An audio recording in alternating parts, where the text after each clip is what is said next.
Okay, so I will read them then. Yep, Yes. I knew that, but I was like, I haven't done the Confinement Stilted to Pearls one in a long time. Yeah, no, I'm looking forward to this. Already the You and me snippets. both. Rhyme or free, it doesn't matter to me. It's my bad poetry. Good day, and welcome to My Bad Poetry, a podcast where we take a deep dive into our poems from youth, yesteryear, or even yesterday, always asking the question, why in the world did I write this? I'm Aaron, and unfortunately Dave cannot make it today, but we do have with us a member of the Barron Magazine team, 1/4 of the newsletters, of which we will have now interviewed 3. A nefarious poet and songwriter by internal monologue, trying to stretch more, break into the written craft, all while wearing her Scooby-Doo mystery machine Converse. Madeleine Corley, welcome to My Bad Poetry. Thank you for having me. I'm so excited. Well, I will speak for both Dave and I. We're thrilled to have you. I'm so pumped. I'm ready to go. Oh, good. You're joining us from Ireland? No. Okay. I did live there. Okay. I did live there, so that's not far off. No, I'm joining you from Brussels, Belgium. Wow. Okay. Yep. So we've determined 7 hours apart, not 8, which Google told me we were 8. 7 hours apart. Well, however the time difference, it has worked out. It's true. We are here. We are here. We are here in the now. Is there anything in the introduction that I might have missed that you want to share with folks, or you want to clarify anything? Or I think you got it all. The biggest thing now I will say is I began more as a poet, and now I've moved much more into songwriting okay. in the current iteration of myself. But no, I think you got it all. It's Awesome. really, I mean, the mystery machine Converse. That's the most important thing. The most important thing. Yeah, I saw that in one of your blurbs, and I was like, I stepped in dog poop in them recently, so they're currently in the shower waiting to get cleaned. But lovely, yeah. But they're very important. I brought them all the way here with me. Okay. I'm going to bring us into the realm of poetry here. This is typically a job that Dave has, where he writes a hastily written poem, but I have taken upon myself to write something hastily. So here's what I got. I'm ready. Good. I don't have a title for this, so. Word has suggested an edit. Perhaps a slight change in tone, a move towards the acceptable and expectable average for language, grammar, style, and voice. What do you know, Word? Predicting text and providing advice? A comma to cut up my thoughts? A red line to try and define my mind? Don't I know my own voice? Don't I have my own autonomy? Can't I write from the heart, speak my truth, and craft an intelligible line? Oh, wait. You're right. Thanks. I loved it. So good. Because you're so right. You're so right. I get it now. I get it so much in Gmail now, or any of my emails. And I believe that I make choices that maybe are more artistic than my current academic world likes. And I just get mad. They're like, add that. And I'm like, it's implied. Right. They're like, it's not good enough. So I've just given up. I've given up on that. I'm like, you know what, Word, you know what, Microsoft, whatever. You can win. It's not a fight. It's not a battle worth fighting. Yeah. Oh my gosh, why can't it is not a battle I find worth fighting for. Perfect. You nailed it. Oh yeah, speaking of Gmail, like when I'll hit the reply button and they give you those like little bubbles of like suggested replies, and it's like, is that really what I would? Yeah, no, you're probably right. I just feel like that's too short for me. I'm like, I can't send back an email with just thanks for reading. I'm like, no, like no problemo. Yeah, I'm like, now I kind of want to change everything about my speaking pattern because you think you know me, right? Yeah. It's kind of disconcerting how much they and by they I mean the cloud AI space that I don't understand, but I know I don't like. They know a lot about us. It's terrifying. The almighty algorithm. Ugh, chills, goosebumps. I don't know what you were thinking back when you were 11 years old writing this song. But I also wrote a little rap at about that time, which was like kind of the like introduction type where you just like, Yeah. yeah. So Riffing. to transition to your little song lyric, I'll give you the rap. So here we go. And this lives in my head. So Rent free. yeah, do with it what you will. It's almost torturous at this point, but it's, hey, my name is Aaron. I fly like a heron. Look at me jump high into the sky. Oh, that's incredible. Right. Yeah. That's incredible. That's like when they say, introduce yourself with a like adjective, something Aaron or something Maddie. But I would rather say what rhymes with your name. Like, hey, my name is Maddie. I drive a caddy, a lacket, a dacket,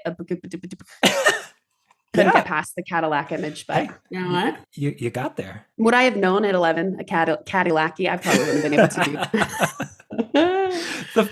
The funny thing is about me is I can't like jump, or I'm afraid of heights. Why? I think it's just because heron kind of rhymes with Aaron. It's absolutely. No, you make choices all the time like that. Like sounds. I have a song that I'm working on, and it uses Camaro because the words after, which you would say Camaro and settled, do not rhyme, which they do not. But when you sing them in the particular way I'm trying to sing them, they have a similar like closeness in their pronunciation. Settled, Camaro, settled, like the way that I do it makes it similar enough, but they also have the same quickness. Rare, like Camaro, settled, like they have a hit. My dad said, you can't, that's a bad car choice. And I said, sometimes the sounds are what matter here, Dad. Sometimes it's not about whether I can jump or fly like a heron. Sometimes it's about the rhyme or about the syncopation. And we will have to just move on from this. So Camaro is in the song. Sorry, Dad. It's just the facts. It's just the facts. Just the facts. But don't bring facts into this reality. That was a beautiful transition. Yeah. Can you sing for us this? I would love to sing all the time to myself. I remember being on the swing set when this either first came to me or when I first internalized it. Here it goes. We'll shoot past Venus, shoot past Mars, meet you right at the top of the stars. Don't bring facts or reality, just see what you believe, don't believe what you see. Wow. I know, right? Inspiring. It really is. First of all, it's an intergalactic journey that I won't even say speaker, because at age 11, I was not aware of that differentiation. I'm not going to theoretically, you could say there's a speaker here, but the speaker was me. So I guess we're going on a journey, and they're meeting each other at the top of the stars. Mm-hmm. Maybe they were in a forbidden relationship, like I don't know, relationship, maybe star-crossed lovers, possibly. Don't bring facts or reality, just see what you believe, don't believe what you see. That sounds a little dangerous to me, honestly. It does, it feels like a fascist type territory we're getting into here, but a little bit. That I promise I didn't know about that either when I was 11. At least all in all its totality, or in all its colors. I mean, you might have been steeped in it. I mean, with knowing American history. True. So That's true. You might have thought what we were learning at 11. Oh gosh. Just thinking back on the curriculums. Yeah. But that was also because I don't remember much of California, but I lived in Georgia and Ohio. And so the curriculums as well were different. And then my parents get mad when I don't know California history. And I said, when would I have learned that? Right. They're like, well, you learned it in high school. And I was like, yeah. And I lived in Georgia for high school. I learned Georgia history. Yeah. Very different history. Yeah. Well, this song is just one of those that just sits in your head. And then when you really analyze the lyrics, you're like, finger biting, was that a good choice? But I love it. It's catchy. I think that's probably why it stays in my head. Yeah. Honestly, 11-year-old me, she knew what she was doing. Yeah. Not lyrically, though. Have you ever attempted to work it into one of your modern works? Strongly no. Okay. Strongly no. Partially because the messaging behind it is not something I want to stand behind. You might take the don't out. So it's like, please bring facts and reality. And see what you believe. Please believe what you see. Yes. Yeah. That would change things up for sure. I wish I remembered more of the verses, but this was very much the chorus. And so I don't remember any semblance of what was going on around this little 5 lines. Yeah. I wish I did, though. I think it would give some more nuance as to why the out of context version of this sounds not so great with the don't bring facts to reality. But I could change it. Maybe I will. This will be my task. This will be my task, my upcoming task. There you go. Well, we have sifted through this and maybe found a pearl. I see our next poem here. It's called Confinement. Silted me to pearls. Yeah. Sounds very deep. Yeah. All right. Confinement. Silted me to pearls. Jonah attempted escape and was cast inside the belly for 3 days and 3 nights. The raw of a stomach night induces aphasia, a loss of syllables, vocal knot held silent like prayer hands, clammed. He did not mean to answer in solemn defeat. Do we all sound of noxious lilt, flaunt heart, stop and feign solo, despite our trepidation in being alone? You twilight and eulogize, a chosen hypoxia. How much rancor have I devoured willingly today? My fear is ammo, echoes marking my skin. I learned to sprawl in this body, a pew when I need engulfed, the only church I trust, one that seeps him half-hearted and porous. Preach appetite and I constantly consume. Love in my tombs swell endless, drenched in dark. I often breed nightmares, draped in dark. I always birth myself sail. I'm I am incredibly impressed that you made it through that reading. And can I describe what we're looking at right now? Yes, please do. All right. So this is not a straight down, straight across type situation. This poem came from a period in, I would say 2018 for like 6 months where I was obsessed. And that is probably an understatement with acrostic poems. So I got very into creating acrostics. And then I got into creating double-sided acrostics to where both sides would reflect words. And this particular poem that I've just read is a double in that there is a box inside of a box, which then has acrostics on both sides of the box. Oh my gosh. Mm-hmm. I did Which not I don't even this. remember. Well, that's the thing. So I got like, I know, and most people don't. They're like, what was this? And I'm like, so some of these choices are not necessarily because the words make sense. They're because I need the letters. Like hypoxia. I think I had to Google that. It's a strong term, strong choice. There's a lot of strong choices in this.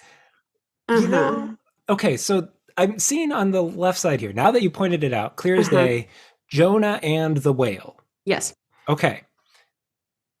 Silt and no? Silted me. Silted me, okay.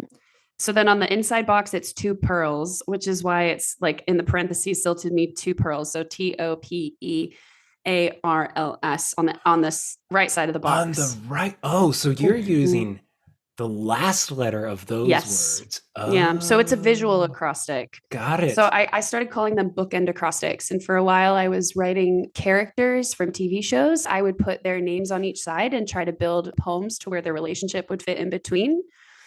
Yeah, it was an interesting time. I didn't bring it here because it's too long, but I have one about Kavanaugh when he was confirmed. And it was a 3-parter where there was one with his perspective, the internal, which was more, well, it was both sides. And then the left side was the, like all of his victims and people who came forward about him. And so I was obsessed with the premise of using space, like using the idea of confinement or a box, but like having the outline of what it would mean. It did not always work out. I think this poem is evident that it didn't work out because I tried so hard. And I think that is why I wanted to bring this one, because I remember there was so much effort that went into the concepts of these pieces. But yeah, wait, what's the one on the... I was just figuring that out. What of our own hell? So yeah, Jonah and the whale silted me to pearls, what of our own hell. You're like, okay, girl. So yeah, this was from that phase. I will say that I started writing these right after I had moved to Dublin. So I lived in Ireland for a year right before the pandemic hit. And I think acrostics got me so excited about writing poetry. So I have a ton of drafts like this that were very bungled and not well done, but it was more like I was so excited to try to make a concept fit into spelling something on the side. And without that, I probably wouldn't have written as consistently. I do believe acrostics are the reason I wrote so much. And I also think from a teaching perspective, like when I introduce people here to poetry, specifically English, because where I live now is very multilingual, multinational. And I try to bring English poetry to people from a let's try writing it or try in your like your home language as well. And I think acrostics are a really easy, fun place to play with that. Like pick a word and try to build something out of it. So that's kind of where that's why I wanted to bring this one, because everybody should try acrostics. This is my ad for do some acrostic poetry in your free time. I love it. Now, you see, I thought just from a glance with the title that I was looking at a clam with a pearl inside. And so that's also fair because I mean, I wouldn't say that that was the intention at the end, but there's a lot of like clammed your belly, like stuff. So there are things that make it that way. But I remember structuring this was a nightmare because getting all the balance, because also too, it's specifically in 12-point Times New Roman font. And if you change fonts, it messes up all of the structuring, right? Yeah. So that's the other thing about these types of poems too. When you're making double boxes, it is not for the faint of heart when it comes to using word, as our friend Word said earlier. Gonna give you some tips. Gonna give you a lot of underlines here. Yeah. This is an incredible work. I feel like I'll start with an image and build towards it as opposed to I'll start with a conceit or a concept. So Jonah and the whale. And then I think structurally, what could this do? And because I was in my acrostic phase, I was like, we're gonna really spin this one through the mud and see what happens. I am proud of it. For the language, I am not proud of it. For the structure, I am very proud of this. Like, I think it was I think it was so much effort that, though I will qualify it as very heavy-handed in its messaging and very, very steeped in dramatics, which I am often dramatic, but this is even much for me. I think I was so proud of functionally making something work. Whether or not it made sense, that was a different story. I think I was so excited about the technical rendering of it that I just kind of pushed aside the actual what it was saying. Because I got the boxes to work out. You got the boxes. I got the boxes. I know. That's all that mattered. It really was. Lilt, flaunt, heart, stop, and fame solo. What? Yeah, it's a lot of strong choices. So strong. So strong. Trepidation, eulogize. Oh, man. Honestly, when you like how much rancor have I devoured willingly today sounds like something of a play, like a monologue that someone is giving, or not a monologue. They're just angry and they're like, how much rancor have I devoured today? But it does not fit here. No. And it's like wedged in the middle. It's like you almost are critiquing yourself, like all the stuff you've put yourself through reading this. And then you're like, oh, I'm going to keep going. It's like, you know what? This hurts, but I don't care. Plus, if the voice of the speaker is someone who feels enveloped or in the belly, why are they talking about devouring something else? These are really great questions that I don't know if the speaker even knows. I don't know if the speaker who wrote the speaker. So we're gonna do, because there's a double box here, right? Yes. We're gonna say there's a writer who wrote a speaker who wrote a speaker. Like, I'm gonna give myself an extra layer because I don't even know if the person who was thinking what they were thinking knew what they were thinking. Yeah. Drenched in dark, I often breed nightmares. Draped in dark? What is the difference? We're just two different verbs. And then there's one that's breeding nightmares and birthing sails. And you're the one birthing the sail. Yeah. And I will say here, I always birth myself sail. There is no article there because it did not fit the structure and I couldn't get it to work. Oh, wow. So that I had to delete that for the sake of space. And that I remember being an argument internally, but you know what? We went for the box, not the sense. I thought it was a linguistic choice. But yeah, an A sail would have probably made a lot more sense. Yeah. But then the box wouldn't fit. And at this point, it's not about the poem. It's about the structure. Who cares about the language? And I do. I just didn't at the time. I don't see why you would have brought this to My Bad Poetry. I feel like... I think there's some pride in the badness. Yes. Because this, again, I have broken this down into the actual stagnated lines, like without the spacing in between. And when you read it like that, even some of the ways I've distilled some of the sentences here, you're like, girl, what are you? You're just preaching. This is very preachy. But I think then the box being that way, there's a lot of hitching, having to go back and forth and back and forth. It's kind of obnoxious, right? And so maybe there's some benefit in the obnoxiousness. I don't know. I think that this was a period of my life that was very important for me. Yeah. And this poem, it was successful in the visual, but not in anything else. And sometimes you got to take that L. You got to take the W with a lot of L's. Yeah, you take the little wins. Mm-hmm. You got your conceit, and the rest. Yeah. Just let it go. Uh-huh. So I had to bring it today. I was going back through my file folders of, gosh, what do I have? And thankfully, back at this time when I was writing poetry, I organized myself by month and how many things I wrote so I could visualize it. Wow. Yeah, I know. So it was so fun going back through and figuring out, what do I want to bring? I knew I had one that I really wanted just for the story behind this, like my actual start in poetry. Is that this next one here? It is. Okay, let's lead. You have led us perfectly into Silk Road. Wow, leading on a road? Oh man, I just followed that trail. Oh, all right. So this one, I will say, before we get started, it has 4 parts. I am not reading 4 parts. It is too long. So we are all going through this experience of a revisit together for the first time since the year of 2017. Beautiful. All right. Silk Road. 1. I can feel the silkworms dangling from my aorta, their webs swinging inside my caging bone as their satin spins in place of my blood. They've worked long hours, these humble bugs, asking for nothing but a home in an ever-growing mulberry tree, leaves sprouting with each face seen, each fact learned, hungry larvae starving for more, fed by errant thought of connection.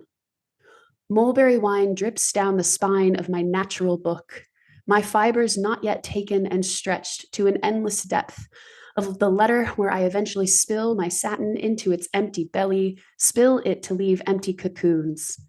I've been so close before, so close to letting these bundles suspended fly out and run away, forsake me for a more abundant tree, something more than the tattered pile of blue inked sheets.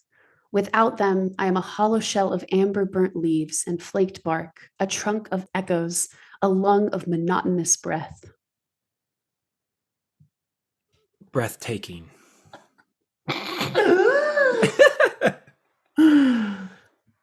Okay. So we have 3 stanzas here in part 1. What are our overall feelings? Like, tell me, Aaron, what is your immediate, what do you get from this poem? My gut reaction to these words is utter confusion. And also a little bit of whiplash. There's just like we get a smattering of colors there at the end. We have the silkworms and then a return to the silkworms. Well, I mean, no, the silkworms are running throughout, but we got cocoons and we got spilling empty bellies. It's a lot.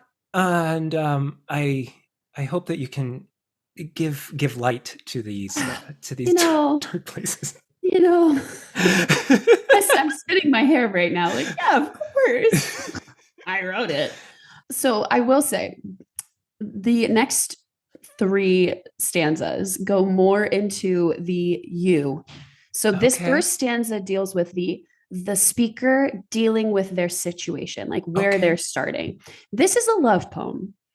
Yeah, I could tell because you talked about your aorta in the second line. Yeah. Clearly, we went anatomical. We were like, no, heart. I want the blood pumping. It's silkworms dangling from my aorta. That is a beat. That's what I want on my Valentine's Day card. You make the silkworms dangle in my aorta. Will you be my Valentine? The timing of this is so good too because it's perfect. It's perfect.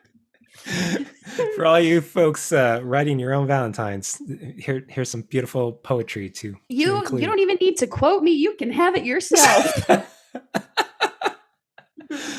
Okay, so a love poem.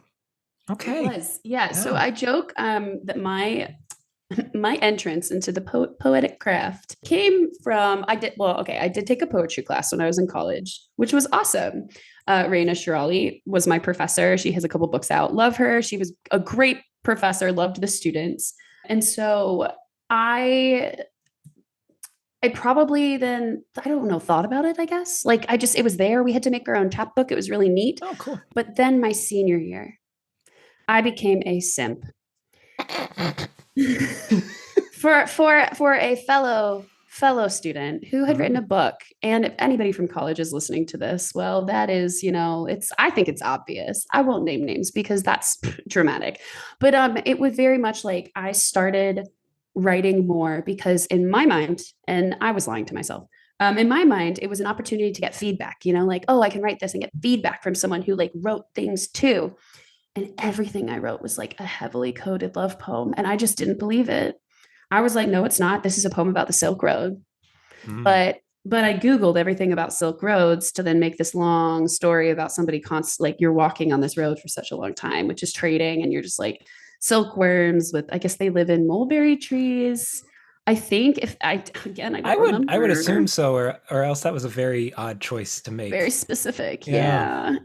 And then later, like I didn't read this part, but there's very specific references to the parts of the Silk Road and like foreigners walking around and your shoes will take flight into a future I'll long to hold with you, but the silk threads tie me down. Like, wow. Yeah. So it was a time to be alive. And at the end, I think my favorite part, which again I didn't read, it gives us some like let me, let us, it's doing that ending. And I think it was my best way of, I guess, hiding my very obvious emotions from someone. And yeah. I scrolled down to the last stanza here. Yeah. I'm going to read a line. Please do. Please. Let me spill my satin onto your pages. Again, just ripe for the picking for Valentines here. Just be my Let me spill my satin on your pages. Be my Valentine. Oh, this is another good one. Let you rest your head in my warm velvet sands. Be my Valentine. Oh, man. Oh, yeah. So this is just one of the many poems that I could have brought all about the same topic in the sense of like, I was really dealing with it. I was going through it. And I thought, if you add a giant like road and historical rendering to it, then it obviously isn't objectively a declaration of love to a person who frankly didn't give any shits, but pardon my language. Okay. But like I just didn't. With that context in mind, you wrote these coded love poems for an individual to edit, give feedback. Yeah. Did you give them said poems and did you receive said So I did get feedback, but I was like looking for technical stuff. So I wasn't, this was not one of those like boy who plays guitar learns how to play Wonderwall by Oasis and serenade you. Like this was not that. And if it was, I was very obtusely unaware because my goal was to actually get feedback about like, what do you think of this poem? The unfortunate factor is the only thing I could write about was love. And that meant all the poems I was writing were about love. And it just happened to be the person that I was sending them to for edits. And that's like actually delusional behavior. A little, yeah. And I was so just, I just refused. I didn't even let that cross my mind. People in my life, I will say, were gently like, you need to chill. And I was like, nothing's wrong. Like, what do you mean? I just wrote a 4-part poem about silkworms. That's not weird at all. My sandy swells and rocky crevices sing to you in starlit sleep. Like, no, oh, gosh. Not at all. I would drown myself, swim in, become a fish, wade myself deeper in, and like, let me be in, and we diverge at thread. Like, what? This is so, like, this is honestly, again, I didn't stand outside someone's window and read this out loud, but it is to an extent of like, it is probably worse than the Oasis Wonderwall dorm room situation. This is the Say Anything boombox. Your eyes. But John Cusack, no, that's an okay thing. They have history. They do. Yes. This was me just fighting. That was Sisyphusian, this shit, It was, this was not, This was not real. I will say I've discovered the word limerence. This is 100% like that. Oh, Do you know please. this word? No, please. Okay, Please so let it's me know. because of TikTok and the internet, you know. Perfect. It's great. So limerence, when I when I Google it, when I pull it up, that was a combination of Google and pull at the same time when I Google it When up. you goo it up. Yeah. Limerence, according to Psychology Today, is a state of involuntary obsession with another person. The experience of limerence is different from love or lust in that it is based on the uncertainty that the person you desire also desires you. So it's kind of like this tense space, right? You know, like you don't know, and you also don't ask. Because Yeah. if you asked, you can put that nail in the coffin and say, "All right, I'm moving on. I'm soaring out of this Yeah. air." That was not the case for me. I really held on to that, and you know that was a learning experience for me. You'd rather be left dangling, one would say. Yeah, Yeah. with silkworms in your aorta, causing. Gosh. God, Just hearing it just again. it's so decadently what the again, sorry for my language, but it's It'll so be bleeped. It's decadently good. okay. Yeah. Can you make the dolphin sound? Can you make it a Oh, dolphin? Like yeah. you know in SpongeBob I they could have that try and do episode that. when it goes Yeah. many Yeah. times it curses. Yeah. That should be it. I could do that. There should be a whole section where we just have a ton of dolphin sounds, but it wasn't actually curse words. But that's just us on the nobody else would. But yeah, so this was very much like before the first one, but I was still in that prophetic-y, like deliverancy stage, I think, of writing poems. Yeah. This feels very much like I am going to be poetic. Mm-hmm. Like you're taking on the very you're putting on that cape. Yeah, you're putting on the airs of poetry. Yeah. It's heavy. Yeah. Like you were doing Pablo Neruda through Google Translate here. Yeah, probably. Yeah. Yeah. Yeah, it was it's a time. I think the benefit about where you start, you know. It's same with the songs as well. You get this renewed like humility, or not even humility, just it's very humbling Yeah. to look back at what you've done and know that you would not be where you are without that, right? Yeah. And the idea that where I am now isn't like any I will say better compared to what we have experienced today, because I've put the time and effort into this, and not because I was in love with someone or in love with someone, you know. I do make the joke that this person wrote a book, and to my knowledge they don't write anymore, and I didn't write a book, but I still write, so I think I won in this situation. I think you did. Yeah. But yeah, I think this was very much me being poetic to be poetic, and I think it took me a long time to stop trying that. I also think it took me a long time to find people who were willing to tell me you need to chill and do so in a way that was like positive criticism. Mm-hmm. So, you know, when someone gives you feedback point, and instead of like it just being dead in the water, what do I do with this information? It was always, why don't you try this? Or have you considered taking this out? Or yeah. And I think those relationships really did make it. So my now current poetic and songwriting voice is drastically different than Jonah attempted escape and was cast inside the belly of the whale, flaunt heart, stop and feign solo despite our trepidation. You know, like, yeah. What does that even mean? Still trying to figure that out. Yep. Same. And I wrote it. Speaking of what does anything mean, and dolphin sounds, your last poem here, Adynaton? I had to Google it again because I named it what it is. Okay. So what is it? Yes. Okay. So Adynaton or Adynaton is a figure of speech in the form of hyperbole taken to such extreme lengths as to insinuate a complete impossibility. So the example that is used in Shakespeare, Henry the Fourth. Oh God, what is Roman numerals? I think fourth. It says, I will have sooner grown a beard in the palm of my hand than he shall get one on his cheek. Oh. Mm-hmm. Okay. Yep. So I found this one as I was looking through this document that I found it on is called Bootstraps. So it's not even like the title. I don't know where this came from. I don't remember writing this, but I thought, you know what? We're going to go through this together. We're going to do this. Yeah. Absolutely. Okay. Adynaton, I think. Sure. The dolphin will sooner walk than I will learn to play trombone. The moon will sooner be Gouda melted on my sourdough than I will find shoes that fit my feet. The ostrich will sooner bury its whole body than I will be vulnerable enough to keep a lover. The ocean will sooner be free of plastic than America admits its foundation of genocide. Adam will sooner kill the Eves than accept he did not deign them with his ribs. The father will sooner trap himself in concrete than own up to making boot leather out of stone. I will count the grains of sand in half Moon Bay sooner than we give dinosaurs their speech. Their fossils unearthing themselves to remind us we are nothing but fuel inflating air to break the born string of our graves. Well, there are things in here that I don't hate.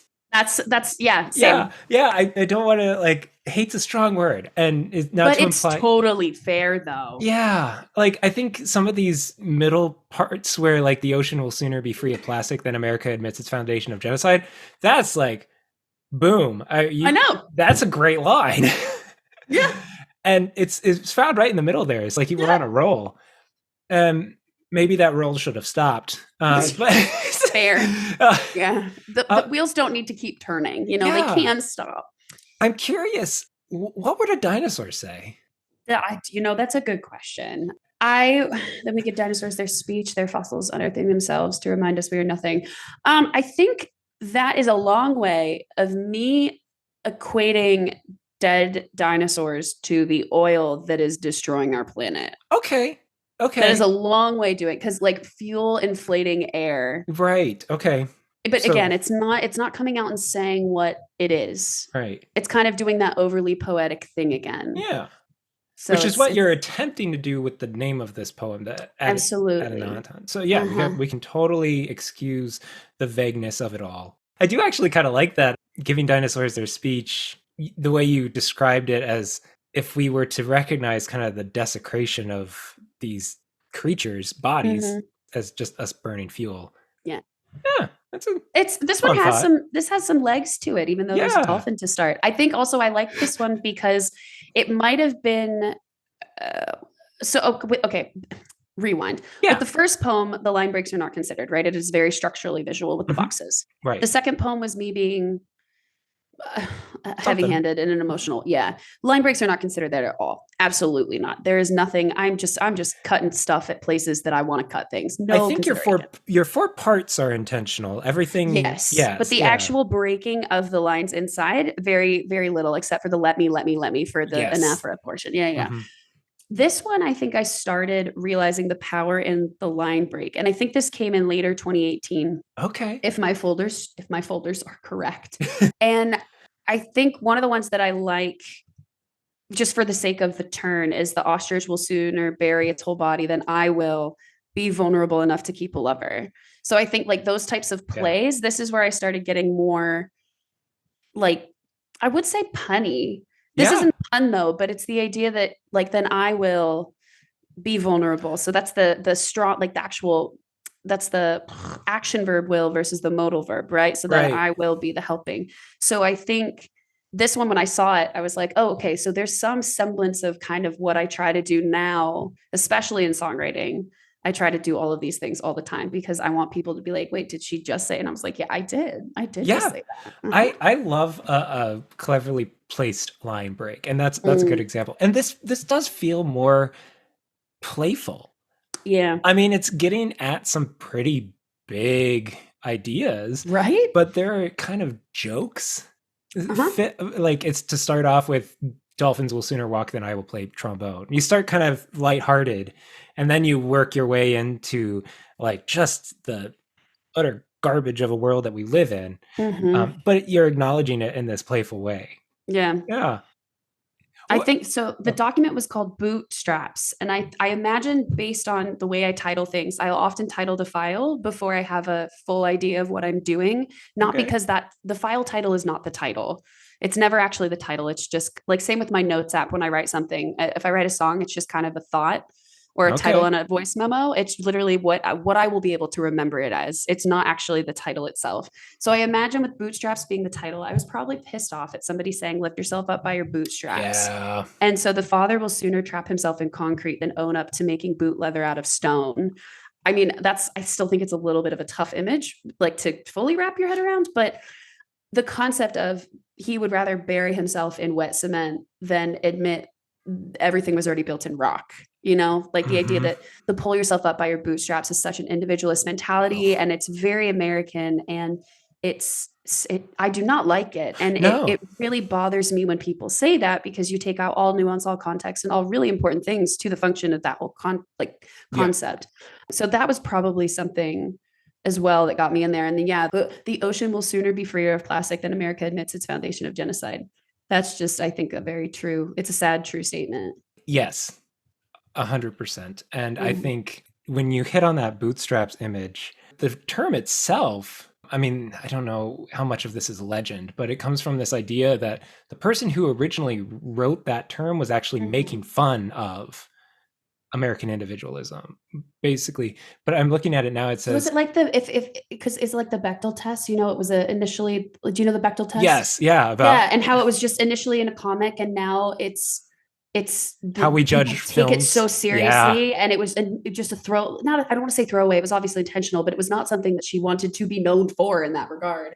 Yeah. So I just looked this up really briefly, but it says the phrase pull yourself up, it's attributed to a late 1800 physics school book that contained an example question: why cannot a man lift himself up by pulling up on his own bootstraps?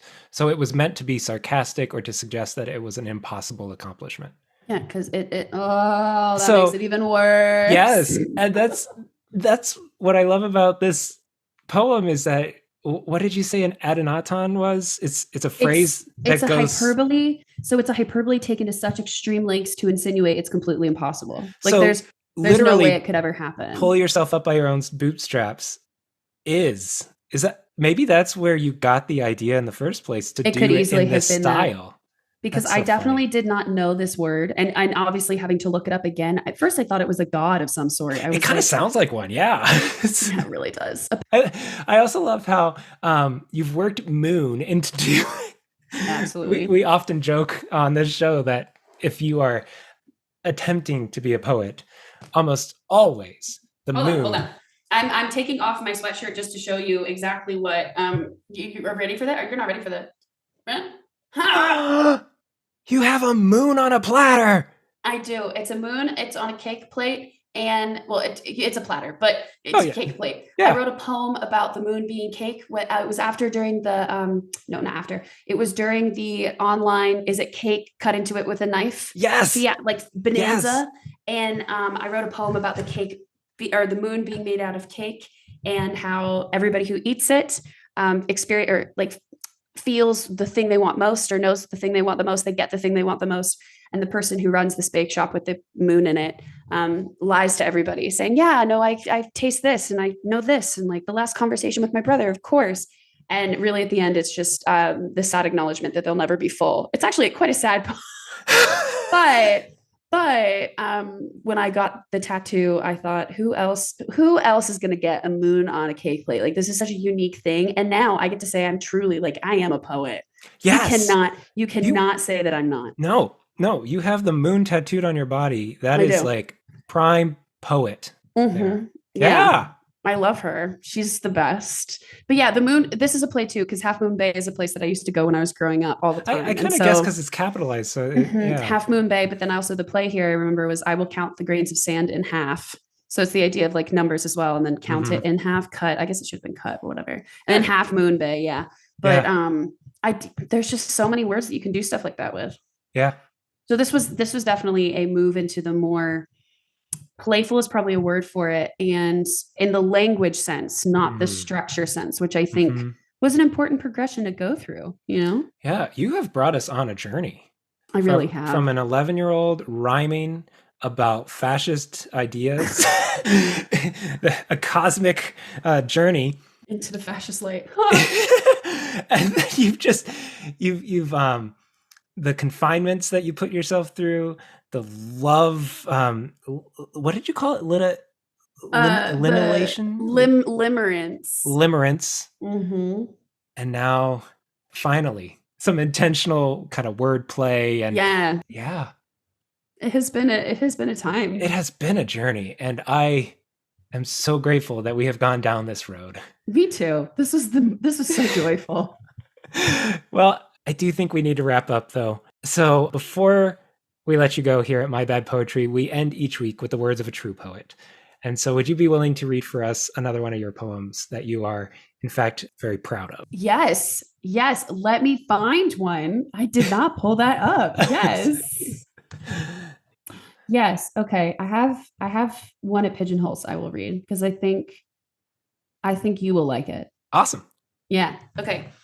This is called Overstimulation, and it is after Richard Siken's Logic from his book, The War of Foxes. Okay. A pen is a tool, a hand is a machine.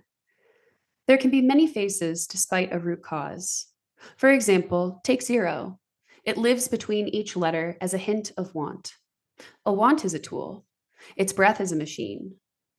This is what they mean by simple. It requires little to no thought. Thinking can both be tool and unoiled machine. An old car in the neighborhood's back alley refusing to start. Cars take maintenance, otherwise they revert to rest. Wouldn't I resort to sleep? It is the simplest thing a body is meant to do in life. A hand looks good, languid, and draped across my eyes. The pen is asking when it will graduate to fabled machine. Nothing good comes from progress by the maker's hand. The fact of this bores some to disbelief. Disbelief is a tool. Placation is a machine. A hand wrote placation and saw how close it sounds to summer. I can work with this, they said. Tell everyone I am nice, so they take another vacation. This is an argument about liberalism. Yes. Yeah. Oh, that was cool. I was angry 2 summers ago. Couldn't tell. That book I found, so Richard Siken's War of the Foxes, I found in a secondhand shop, and I read.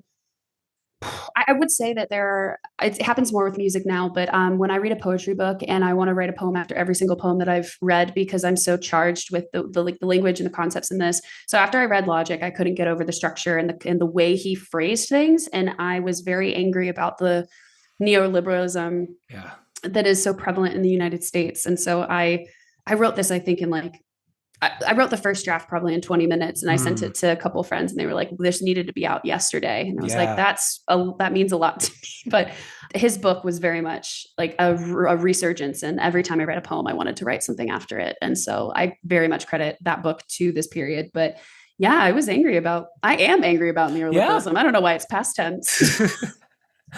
Oh, no, but that was just beautiful. The structure of language, the ways in which we become passive. Yeah.